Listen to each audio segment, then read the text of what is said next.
Hello guys, and we are here again for another Pauper deck tech as we explore now the new sort of an update for these archetypes in the format wherein we see that we had also the new set Lomboro to somewhat sort of affect this metagame setting.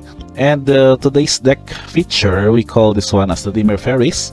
You know that already featured a similar deck build, but I think the tribal was the same at the time, but I used the colors of blue and red, that is Izzet, and we now stick to the, I will call this one as the more efficient and more powerful setup of this deck, which is the blue-black colors.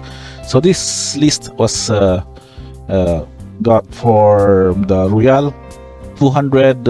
It was piloted by OKB. I think this is an MTG online event, and out of the, I think that was around 100 players, we had this list as the top finisher or the first place of that event.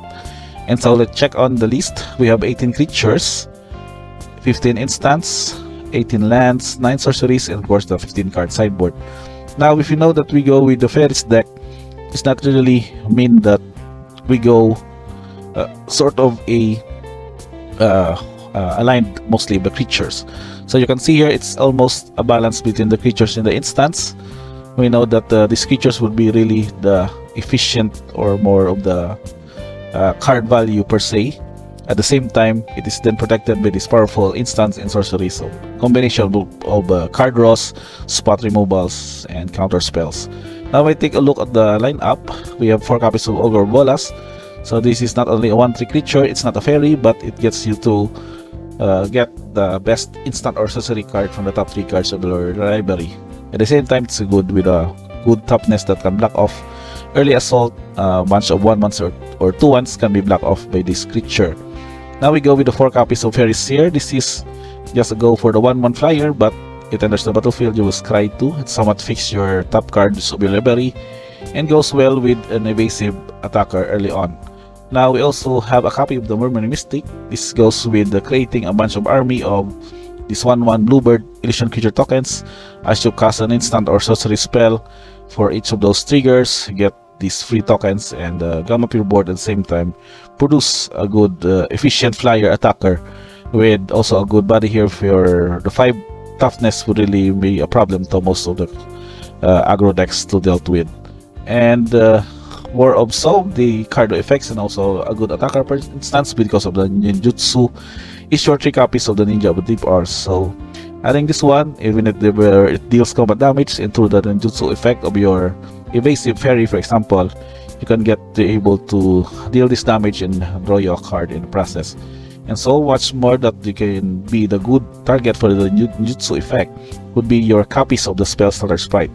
So 4 copies of this will get you a good counter spell as it enters the battlefield equal to the number of fairies you control that is given.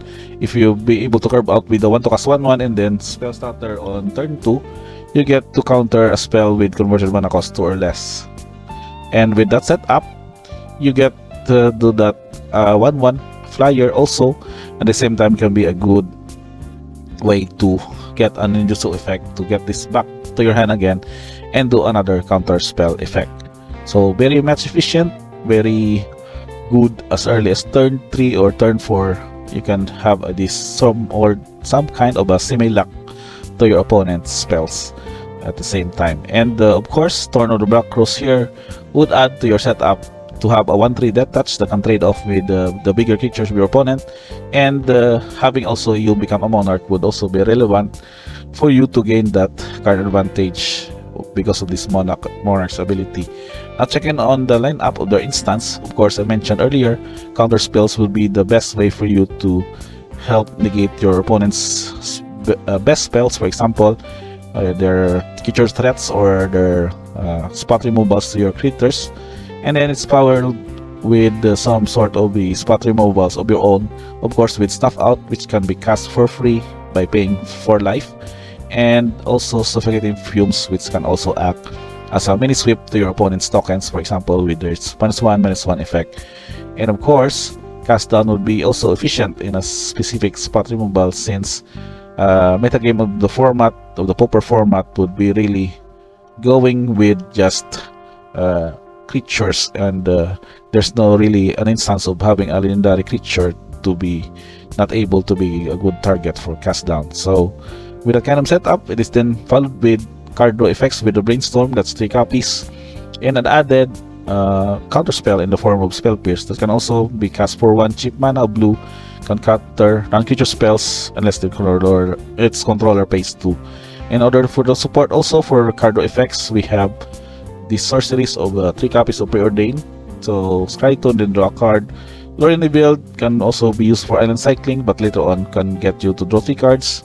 And also spot removal per se and a sacrifice effect by these 2 copies of Extract a Confession.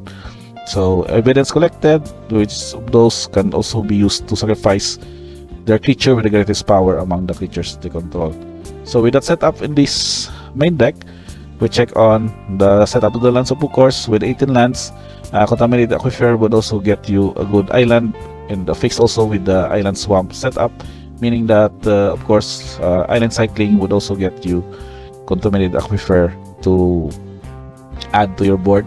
So also with the setup of these basic islands in the swamp, we also have some fetches with the Seating Landscape, and also a Bujuka Bog for any sideboard for the shenanigans of your opponent's graveyard. So it is also important that even with this 1 copy in the main deck could also be relevant in certain matchups. Now we go for the rundown of the sideboard. So meaning that having the blue access or blue cores get you to have specific color houser spells, such as these 4 copies of the Hydroblast.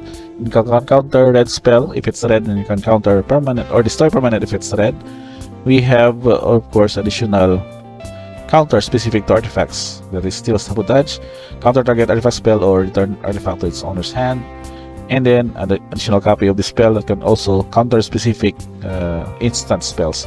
As for the black setup, additional sweep with the Suffocating Fumes for the token mana up.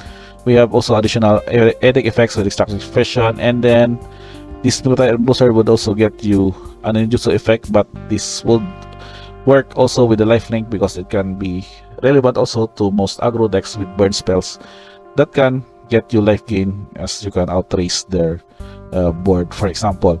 And for additional monarch effects and that touch creatures, we have a copy also of Turn of the Black Rose, and then the Relic of Progenitus for more answer to graveyard shenanigans. In specific, of course, the Terror or the Angler decks, that is also the Dimir colors, which you can get to excel the graveyard so that you can make sure that you won't have any discount effects to have their Terror or Angler cast at a cheaper cost or at an earlier turn. For the deck stats, we have here that's 2.52 average mana value. For the curve, it's mostly blue, of course. You can check here, that's 39, and the black is only 11. And the Brute Producers is also aligned for this kind of setup, wherein we can have 15 and 7 for this setup. And last but not least, your tokens for the Bird token by the Murmuring Mystic, and then the extra effect for the Monarch, which reminds you to draw a card at the end of your your end step, and then whenever your creature deals combat damage to you, then the Monarch would transfer to them. So I guess that's pretty much it for this Dimir deck. You've noticed we don't really get to use new cards from the Bloom Burrow, but nevertheless it gets somewhat sort of an upgrade. And see the changes here would be the Extract a Confession, which I think before was used with the Diabolic Edict, because of also more efficient edict effects will also be needed for deck specific matchups in the Pauper format.